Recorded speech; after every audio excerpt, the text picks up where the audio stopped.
नमस्कार। मेरे इस YouTube चैनल पर आप सभी का हार्दिक स्वागत है, अभिनंदन है। आज मैं कोशिका से संबंधित कुछ महत्वपूर्ण प्रश्नों के बारे में बता रही हूँ। पिछले वीडियो में मैंने आपको सेल से संबंधित कई महत्वपूर्ण प्रश्नों के बारे में बताए थे, तो आज मैं जो शेष रह गए हैं प्रश्न उनके बारे में बताऊंगी, तो ध्यान से सुनिए। पहला प्रश्न है, प्रोटीन का कारखाना किसको कहते हैं? प्रोटीन का कारखाना, प्रोटीन इंडस्ट्री बॉडी में कौन है? प्रश्न है, प्रोटीन कारखाना किसे कहते हैं? आंसर क्या हो गया? राइबोसोम। राइबोसोम को हम प्रोटीन का कारखाना कहते हैं। ये माइटोकॉन्ड्रिया से छोटे होते हैं, और पिछले वीडियो मैंने आपको बताया था कि माइटोकॉन्ड्रिया हमारा क्या है? Powerhouse of the cell है। कोशिका का शक्ति गृह है माइटोकॉन्ड्रिया। यह माइटोकॉन्ड्रिया ही एडीपी एनर्जी को एटीपी एनर्जी में कन्वर्ट करता है। एडीपी क्या?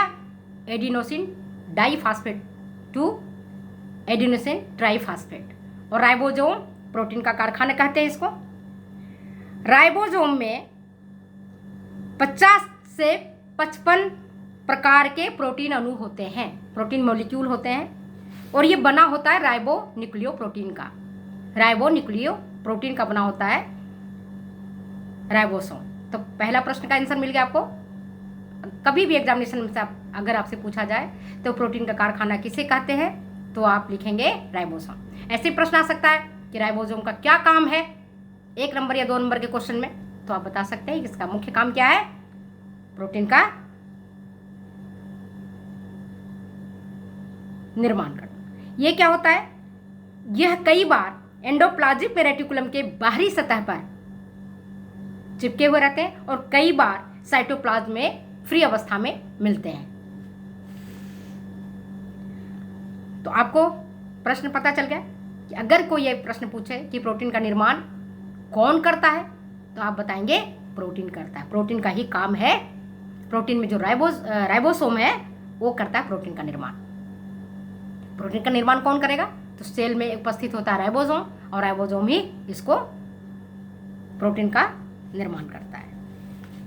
अब देखिए, दूसरा महत्वपूर्ण प्रश्न है आपका, कोशिका द्रव्य में जल की प्रतिशत मात्रा कितनी होती है? कोशिका द्रव्य में जल की प्रतिशत मात्रा कितनी होती है? तो आप आंसर क्या होगा? 18%। साइटोप्लाज्म, अब जिसको आप क्या कहते हैं? कोशिका द्रव्य बोलते हो। हिंदी में कोशिका द्रव्य, अंग्रेजी में बोलते हैं उसको साइटोप्लाज्म। तो ये जो साइटोप्लाज्म होता है उसमें 18% तक जल होता है। अगर इसे गाढ़ा होता है तो ये जेल अवस्था कहलाती है, और इससे अगर ये ज़्यादा पतला होता है तो उसको हम सोल अवस्था कहते हैं। ये कोलोइडल सॉल्यूशन है। कोलोइडल सॉल्यूशन कौन सा? गाढ़ा और चिपचिपा पदार्थ, जैसे गोंद देखते हो, चिपकाने वाला गोंद जो होता है वो कोलोइडल सॉल्यूशन है। या चावल का जो माड़ निकलता है वो भी कोलोइडल सॉल्यूशन की तरह होता है। ना पानी होता है ना वो ठोस होता है, कोलोइडल सॉल्यूशन होता है। ठीक है।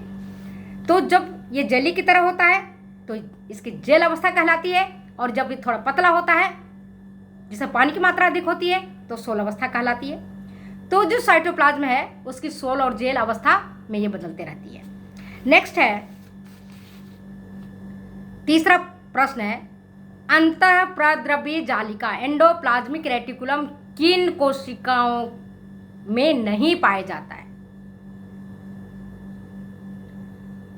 एंडोप्लाज्मिक रेटिकुलम अंतःप्रद्रव्य जालिका किन कोशिकाओं में नहीं पाया जाता है? आंसर क्या होगा? बैक्टीरिया, वायरस, इनके सेल्स में एंडोप्लाज्मिक रेटिकुलम नहीं मिलता है। और जो मैमल्स हैं उनके आरबीसी में भी, जो आरबीसी क्या होना, रेड ब्लड कॉर्पस्कल्स, लाल रक्त कणिकाएं, उनमें भी एंडोप्लाज्मिक रेटिकुलम नहीं होता है। मैमल्स कौन से? स्तनधारी जितने भी प्राणी हैं उनमें ये नहीं मिलता है, उनके आरबीसी में नहीं मिलता है। यह ज़्यादातर किस में मिलता है? उन कोशिकाओं में मिलता है जिनमें प्रोटीन संश्लेषण की क्रिया अधिक होती है। जो प्रोटीन सिंथेसिस का कार्य करता है उनमें इनकी मात्रा अधिक होती है, जैसे आपका ब्रेन सेल्स, पैनक्रियाज, लीवर, इनमें ज़्यादा होता है। और आपको पता होगा एंडोप्लाज्मिक रेटिकुलम 3 टाइप्स के होते हैं, 3 टाइप्स। पहला टाइप्स होता है ट्यूबल्स, जिसको आप बोलते हैं नलिकाएं। ये उनमें ज़्यादा पाया जाता है जिनमें कोलेस्ट्रॉल, हार्मोन्स और ग्लिसराइड्स का संश्लेषण अधिक होता है। दूसरा होता है वेजाइकल्स, जिसको हम कहते हैं पुट्टिकाएं, वेजिकल्स। इनमें प्रोटीन, ये उनमें ज़्यादा एंडोप्लाज्मिक रेटिकुलम मिलता है इस टाइप का, जिनमें प्रोटीन सिंथेसिस की क्रिया सबसे अधिक होती है। और तीसरा होता है सिस्टर्नी। 3 टाइप्स के एंडोप्लाज्मिक रेटिकुलम हुए। पहला हुआ कौन सा? ट्यूबल्स, जिसको हम नलिकाएं बोलते हैं। दूसरा हुआ वेजाइकल्स, जिसको हम पुट्टिकाएं बोलते हैं। और थर्ड हुआ आपका सिस्टर्नी। यह लंबा होता है, चपटा होता है, अनब्रांच्ड होता है, और यह उन कोशिकाओं में अधिक पाया जाता है जिनमें प्रोटीन सिंथेसिस की क्रिया अधिक होती है। अब आप ये देखोगे, चौथा प्रश्न है। चौथा प्रश्न ये है कि एंडोप्लाज्मिक रेटिकुलम का क्या काम है? क्या काम करता है एंडोप्लाज्मिक रेटिकुलम? आपको आंसर है, छोटे प्रश्न आते हैं ये। एंडोप्लाज्मिक रेटिकुलम का what is the functions of endoplasmic reticulum? अंतःप्रद्रवी जालिका का क्या काम है? तो पहला काम अभी मैंने आपको बताया क्या है, प्रोटीन सिंथेसिस करना। दूसरा काम आपने देखा कोलेस्ट्रॉल का, हार्मोन्स का, इनका भी सिंथेसिस ये करता है। तीसरा है इंट्रासेलुलर ट्रांसपोर्ट भी करता है, अंतरकोशिकीय अभिगमन का एक एंडोप्लाज्मिक रेटिकुलम काम करता है। और तीसरा आता है मैकेनिकल सपोर्ट देता है। अभी आप ज़्यादा डिटेल्स पढ़ेंगे तो आपको पता चलेगा कि एंडोप्लाज्मिक रेटिकुलम जो होती हैं कुछ ट्यूबल्स के नलिकाओं की तरह होती हैं, कुछ ब्रांच्ड होती हैं, कुछ अनब्रांच्ड होती हैं, कुछ पुट्टिकाओं की तरह होती हैं। तो ये साइटोप्लाज्म में एक प्रकार का सपोर्ट, मैकेनिकल सपोर्ट प्रदान करता है। और चौथा इसका महत्वपूर्ण काम है ग्लाइकोजन मेटाबॉलिज्म करना। एक ग्लाइकोजन का भी मेटाबॉलिज्म करता है। अब छठा प्रश्न है गोल्जी बॉडी का क्या काम है? गोल्जी बॉडी का क्या काम है, क्या करता है? तो ये विभिन्न प्रकार के सिक्रेंसेस होते हैं, उनको ये सेक्रेट करता है गोल्जी बॉडी। इसके बाद 7वां प्रश्न आपका है केंद्रक का क्या काम है? केंद्रक आप जानते हो न्यूक्लियस। आपने देखा होगा माइक्रोस्कोप में, किताबों में भी पढ़ा होगा आपने। तो कोशिका के जो बीचों बीच साइटोप्लाज्म, कोशिका के चारों तरफ आपके कोशिका झिल्ली मिलता है, कोशिका झिल्ली होता है। तो कोशिका झिल्ली के भीतर साइटोप्लाज्म और कोशिका के ठीक बीचों बीच कुछ गाढ़ा, अधिक स्पष्ट, ठोस जैसा चीज दिखाई पड़ता है, जिसको हम कहते हैं केंद्रक। और ये केंद्रक है चारों तरफ से, केंद्रक झिल्ली जिसको हम कहते हैं न्यूक्लियर मेम्ब्रेन या न्यूक्लियस मेम्ब्रेन, उसके द्वारा ये घिरा रहता है। इसका क्या काम है? तो सेल में इसका अति महत्वपूर्ण काम है। ठीक हमारे बॉडी में जैसे ब्रेन हमारा सारे शरीर का संचालन करता है, उसी तरह के एक सेल में केंद्रक का स्थान है। पहला काम इसका सेल डिवीजन करना, मतलब कोशिका विभाजन करना। दूसरा काम है इसका आनुवांशिक गुणों का हस्तांतरण करना। आनुवांशिक कौन? Hereditary characters. जैसे माता पिता के जो गुण होते हैं वही गुण उनके बच्चों में आता है, तो ये काम न्यूक्लियस द्वारा ही परफॉर्म होता है। और तीसरा है synthesis of proteins and enzymes. इसी प्रश्न को अगर घुमा फिरा करके कोई ये पूछे, प्रश्न अगर ये आता है कि कोशिका में सबसे महत्वपूर्ण कोशिकांग कौन सा है, या कोशिका में सबसे महत्वपूर्ण स्थान किसका है? यद्यपि कोशिका में सबका महत्वपूर्ण स्थान है, देख रहे हो, गोल्जी बॉडी भी काम कर रहा है, माइटोकॉन्ड्रिया भी काम कर रहा है, राइबोसोम भी काम कर रहा है, वैक्यूल भी अपना काम कर रहा है, लाइसोसोम भी अपना काम कर रहा है, न्यूक्लियस मेम्ब्रेन भी अपना काम कर रहा है, और आपके जो सेल मेम्ब्रेन है वो भी काम कर रहा है। लेकिन अगर पूछा जाए सबसे अधिक महत्वपूर्ण किसका है, तो है ये न्यूक्लियस का। ठीक उसी तरह से जैसे हमारे बॉडी में जो स्थान हमारे ब्रेन का है, वही स्थान इसका सेल में है। और देखते होंगे यह बना होता है प्रोटीन, न्यूक्लिक एसिड और फास्फोरस का, फास्फोरस के जटिल यौगिक का, और इसी में क्रोमेटिन रेटिकुलम होते हैं।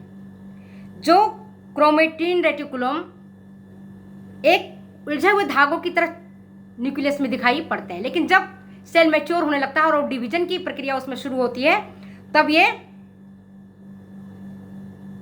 क्रोमोनीमा कहलाते हैं। थोड़े थोड़े मोटे हो जाते हैं, धागे अलग अलग हो जाते हैं, और जब ये मोटे हो जाते हैं तो ये कहलाते हैं क्रोमोसोम। और मैंने पहले वीडियो में भी बताया था कि क्रोमोसोम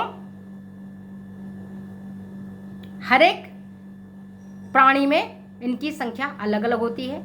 ह्यूमन बीइंग में 46 होते हैं। इसी तरह से जो भी है, जितने भी जो प्राणी हैं, सब में क्रोमोसोम्स की जो संख्या है अलग होता है, और इसी में डीएनए होता है जो कि आनुवंशिक गुणों का हस्तांतरण करने के लिए जिम्मेदार होता है। तो आज मैंने आपको बताया सेल के बारे में, और ह्यूमन बीइंग का सबसे स्मॉलेस्ट, अगर कोई पूछे कि किसी भी प्राणी की सबसे सूक्ष्मतम और सरलतम इकाई क्या है, किसी भी प्राणी का सूक्ष्मतम और सरलतम इकाई क्या है, तो उसका भी आंसर होगा कोशिका, क्योंकि कोशिका से छोटा कुछ नहीं है। और कोशिका ही डिवाइड होकर के 2 से 4, 4 से 8, 8 से 16, 16 से 32, इसी की अनुपात में डिवाइड होता जाता है, बढ़ता जाता है। जो टिश्यू बनता है, उत्तर के बारे में हम बाद में बताएंगे। वही टिश्यू आगे चल करके ऑर्गन्स बनता है, और फिर सिस्टम बनता है, जिस डिफरेंट प्रकार के सिस्टम, जैसे रेस्पिरेटरी सिस्टम है, डाइजेस्टिव सिस्टम है, नर्वस सिस्टम है, एंडोक्राइन सिस्टम है। सबकी सूक्ष्मतम और सरलतम इकाई कोशिका होती है। तो आप कोशिका के बारे में काफ़ी कुछ जान गए होंगे। अगर ये वीडियो आपको अच्छी लगती है तो प्लीज़ शेयर करें, कमेंट करें, सब्सक्राइब करें। Thank you.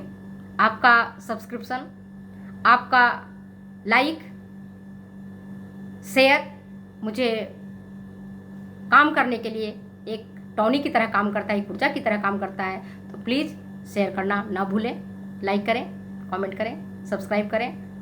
अगर आपको कोई बात अच्छी नहीं लगती हो, और अगर किसी चीज़ के बारे में आप जानना चाहते हैं, तो आप कमेंट बॉक्स में ज़रूर कमेंट करें। मैं आगामी वीडियो में उसका ध्यान रखते हुए बताने का प्रयास करूँगी। फिर मिलते हैं अगले वीडियो में, तब तक ले जाने की इजाज़त। थैंक यू, नमस्कार।